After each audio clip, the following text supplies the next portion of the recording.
What is up, everyone? It's Quinn here, and I have another draft strategy video for you guys today. So a couple days ago, I went through the double hero RB draft strategy. Today, we're going to be talking about the hero RB draft strategy, and I do want to preface this video by saying that you should never be going into a draft locked into a strategy, right? So if you watch this video, you like the way the mock drafts play out, you like the overall theory of the strategy, you should not go into your draft and say, I'm going to draft hero RB. You do not want to be locked into one specific strategy because you're going to end up losing out on value at other positions, right? Say you go your hero RB in the first round and then you get a great value in the second, but you pass on it. We don't want to be doing that. I think the more kind of important thing about these strategy videos is that if you're in tune with all of the draft strategies, you're able to go through the first few rounds, take best player available, and then from there, you're kind of able to get an idea of what your team's construction is going to look like, and then you're kind of able to carry those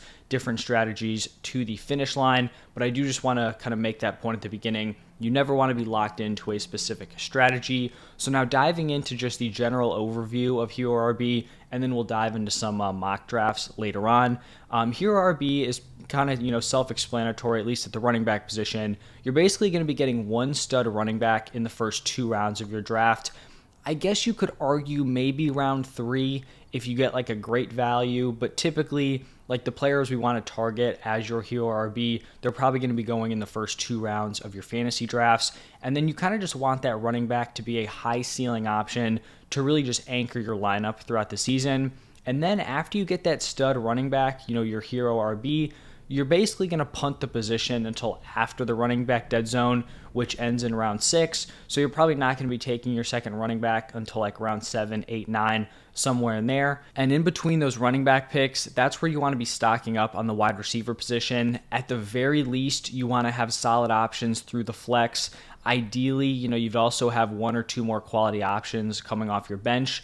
And then I think going hero RB also opens up the opportunity for you to get like an elite quarterback or an elite tight end, or honestly both. Not necessarily like a high-end option. You don't need to go out and get like a Josh Allen or Jalen Hurts, but you can get, a round 4 Justin Fields, a round 5 Justin Herbert. You can be in play for the tight ends. You could even go Kelsey, Andrews, snag someone in the middle rounds, but you are kind of opened up to get some solid value at the quarterback and the tight end position.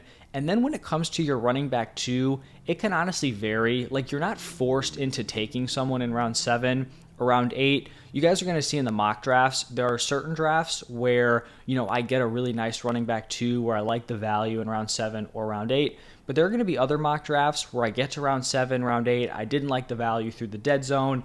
I didn't really love the value in round 7, round 8, and I end up kind of like punting the position, and I just take a bunch of shots on like handcuff options where you're just kind of assuming that throughout the season, one of these like 4 guys on your bench or in your RB2 spot is going to kind of break out, or an injury is going to happen and they'll have a starting role and be startable for you.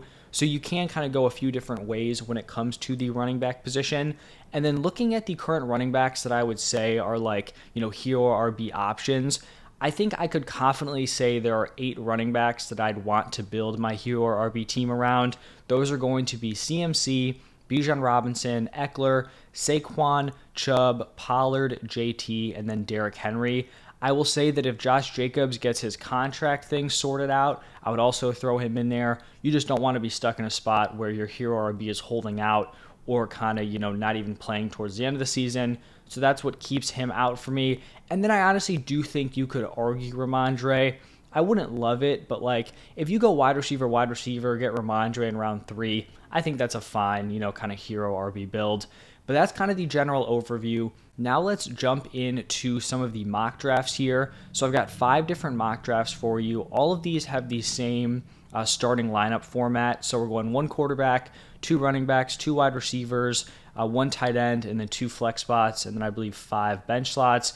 These are all going to be PPR drafts, and then we're just picking from 5 different spots. So we're going to start off at the 102. And this is a spot where I went with Christian McCaffrey to be my hero RB. This is a draft position where I think you could go Jamar Chase or Christian McCaffrey, but like I said, I go with McCaffrey here as the 102. And then when we get to the second round, there really wasn't a ton of falling value. Like you didn't get a falling Wilson or a Waddle or an Amon-Ra St. Brown. And so I'm in a spot here where I don't necessarily love the running backs. I do think you could go Josh Jacobs. You could definitely go Ramondre Stevenson, Breece Hall, but I end up going with Mark Andrews and Chris Olave. I think that's pretty solid value at the 2-3 turn. Get the tight end 2 overall, which I definitely like, especially in a hero RB build. And then we get a solid like back end wide receiver 1 to be our first wide receiver on our team. So that's our picks through 3 rounds. Then I like the value we get here at the 4-5 turn. We're going to get Amari Cooper late 4th round. He's someone I'd be willing to take late 3rd, so pretty much like around value, at least in my rankings. So he is going to be our wide receiver 2. And then I like the value on Justin Herbert here. We definitely could have gone with a wide receiver, a guy like Drake London, DJ Moore, Mike Williams, but I like the idea of getting a quarterback here. If we're not going to pick a running back until round 7, then I do like the idea of getting 2 elite options, tight end and quarterback, getting top options. I also think in your home leagues where the drafts are probably going to be a little bit softer, I think it makes even more sense to get those elite options at the quarterback and tight end position because there's probably going to be a lot of depth at the wide receiver position later on, right? Like platforms like ESPN, Yahoo, you can get crazy value at the wide receiver positions like in the later rounds. You can be drafting guys in like 12th, 13th round that would be going 8th, 9th round in more kind of competitive leagues. So that's going to be our picks through 5. Then in round 6, we go back to the wide receiver position. We get Deontay Johnson to be our wide receiver 3. And then we're here in round 7. And this was a spot where we could have continued at the wide receiver position. We don't have wide receivers through the flex yet, but I like the value on David Montgomery. So I think this was a nice opportunity to get our running back 2. We punted the position for, 5 rounds. I think getting Montgomery there as our number 2 option is a really nice pick. So we snag him. Then we got to go back to the wide receiver position through the flex. So we go Quentin Johnston and Zay Flowers in back-to-back rounds. Then in round 10, helping out the running back depth, we go Damian Harris. Then we get Rashad Bateman in round 11, which I think is nice. Maybe kind of repetitive with Zay Flowers and Rashad Bateman, but I think at least one of those guys is going to be really nice for fantasy, if not both. So I think our wide receivers were covered, even though we didn't go crazy heavy and took elite options at quarterback and tight end. And then the last 2 rounds were just kind of, wrapping up the running back position. So we get Jaylen Warren and Roschon Johnson as kind of like our handcuff guys.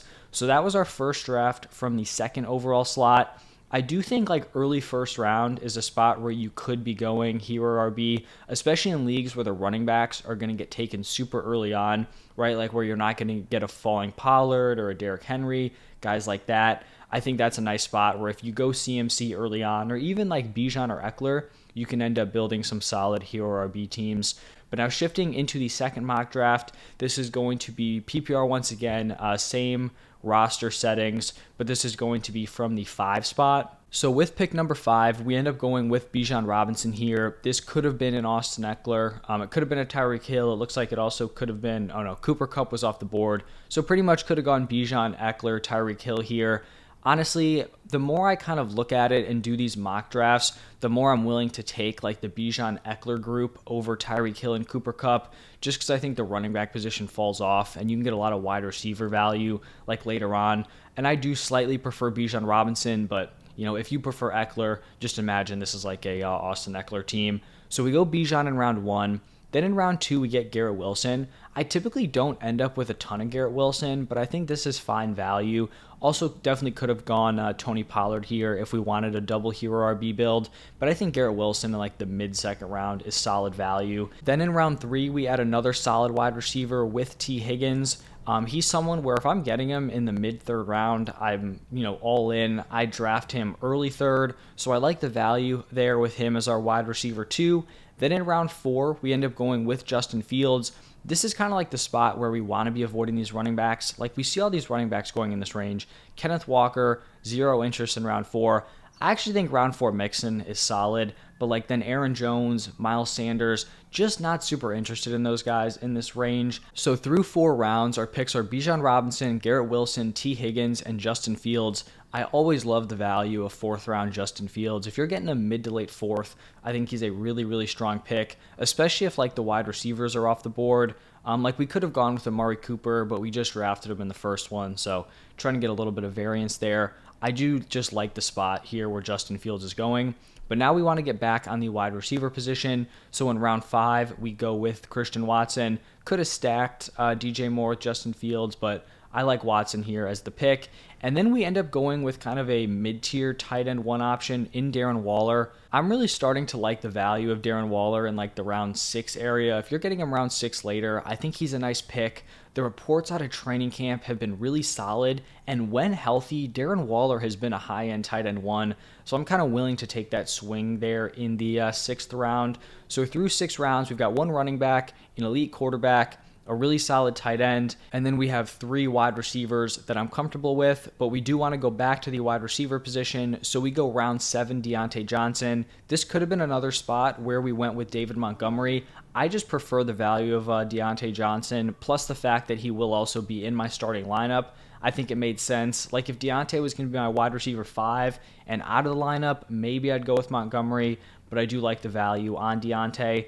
And then heading into round 8, unfortunately, a lot of the running back value was gone. Some of the guys that could have been available in this range, like Rachaad White, Javonte Williams, David Montgomery, James Cook, they were all off the board. So at this point, we just got to continue to dive in at the wide receiver position. I'm not going to reach for a round 8 Jamal Williams or an Antonio Gibson. I would rather just wait and get some value later on. So I go with Brandon Cooks in round 8. And then round 9, round 10, this is where I start to hit the running back position. And this is an example of one of those teams where the running back 2 spot really doesn't look great in the starting lineup, but you have to imagine throughout the season, some of these guys are going to kind of stand out on their offenses. So round 9 and round 10, we go with Zach Charbonnet and Devin Achane. I'm going to do a handcuff video. I think that's actually going to be coming out tomorrow. Of some of the best handcuffs in fantasy football. And I do believe Zach Charbonnet is going to be my number 1 option. I feel like he's viewed as kind of a handcuff, but I honestly think he's going to have week-to-week upside. I think they brought him in to catch passes and get used in the short yardage situations, which means he's kind of getting like the most valuable touches you can get, right? He's used as a pass catcher, and he's probably going to be used on the goal line. So I think he's someone who has weekly value, but is just massively discounted because Kenneth Walker, is viewed as a top option. So I really like him here. Obviously, he's not a fantastic RB2, but in the 9th round, I like to pick. Then we have Devin Achane, another guy who I think has room to kind of break out in his offense. We get our 6th wide receiver with Rashad Bateman, and then we just hammer out these handcuffs with Tank Bigsby and Jaylen Warren. Basically, the way I'm looking at this roster is that if Bijan is our hero RB and he's going to be, our anchor throughout the entire season, I think when you have the group of Zach Charbonnet, Devin Achane, Tank Bigsby, and Jaylen Warren, I think throughout the season, most weeks, at least one of those guys is going to be a decent option. Like I think Charbonnet has the chance to have weekly value. I think Achane has the opportunity to lead his backfield. And then for Tank Bigsby and Jaylen Warren, if ETN misses time, you start Tank Bigsby. If Najee Harris misses time, you start Jaylen Warren. So I do kind of like the way this one played out, and I do think it's a different kind of construction from the first mock draft. Now moving into the 3rd mock, this is going to be from the 7th pick, and this is actually going to be another Bijan Robinson team, but this one was a little bit more unique in terms of how we handled the mid-rounds. So we start off with Bijan Robinson at the 107, then we just hammer the wide receiver position for, it looks like 5 straight rounds. So we go Amon-Ra St. Brown in round 2. We'll always take Amon-Ra there at the 206. Then we go Calvin Ridley in round 3. We go Amari Cooper in round 4, Jerry Jeudy in round 5, and then Mike Williams in round 6. So I wouldn't say this is like a perfect start, just because I would have liked to have some value, at some of the other positions. Like I would have liked an elite quarterback or an elite tight end. Like we went Cooper over Fields, which I'm fine with. Like those dudes are super close in my rankings, but we just never had an opportunity to get another solid quarterback or tight end at value in rounds 5 and 6, and I didn't want to force it. I do think that can kind of be the downside of Hero RB, is that when you're not overly balanced through the first few rounds, you can kind of get stuck having to take the value, but it may not lead to optimal roster construction, right? Because through 6 rounds, one of our picks is currently sitting on our bench. That would be Mike Williams. Now, I will say, though, throughout the entire season, right, there's going to be bye weeks, injuries. So the odds of like all 5 of these dudes being healthy and not on bye probably isn't going to happen too often. But this wide receiver core is going to be really, really strong and is probably the strongest of all the mock drafts we did. Then we move into round 7, and this is a spot where we pretty much have to go with another position. Like, I think if we had a different start, Deontay Johnson definitely could have been the pick here in round 7, but wide receiver 6 Deontay, like 2 spots on the bench, just doesn't make a ton of sense. And I like the value we got there on Javonte Williams to be our running back 2. The reports out of camp have been solid. It seems like Sean Payton expects him to play in the preseason, which I think is super encouraging. So it's not like a guarantee he's going to pay off here. There definitely is some risk, but I think in the 7th round, I'm definitely willing to take a swing on Javonte Williams. And then we kind of have to start to get serious about like the quarterback and the tight end position. I don't love that we went hero RB and we didn't get an elite quarterback or tight end. That's not really a spot I want to be in. So we get Deshaun Watson in round 8. I don't think he's an elite quarterback option, but I do think he's a step ahead of like that next just ginormous tier of quarterbacks. You can see Dak, Kirk Cousins, Rodgers, Daniel Jones, Geno, like all of those dudes, Anthony Richardson. I think Watson is a step ahead of them, and I do like the value in round 8. Then in round 9, I went with Zach Charbonnet, kind of just talked him up in the last mock. I do like him as the running back 3. Then we get Cortland Sutton after that to be our wide receiver 6. So our wide receivers are super strong. Unfortunately, this is a spot where we just, did not get lucky at the tight end position. We didn't get any value to fall to us. I didn't want to reach and take like a round 5 Pitts. I didn't want to take a round 6 Goddard. I probably would have taken Darren Waller in round 6 there. I also probably would have taken Kincaid in round 10, but he got sniped right before us on a team that already had Goddard, which is pretty unfortunate for us. That was kind of a tough look there. So we just kind of hit like these later round young tight ends. We go Greg Dulcich, Sam Laporta back-to-back in rounds 11 and 12, and then we go with Jaylen Warren in round 13. I'm not quite sure what to make of this team. Like I said, I don't love that in a hero RB build, our quarterback is Deshaun Watson and our starting tight end is Greg Dulcich. Like, that doesn't seem great. But you also look at this wide receiver core. Amon-Ra St. Brown, Calvin Ridley, Amari Cooper, Jerry Jeudy, and you have Mike Williams on the bench.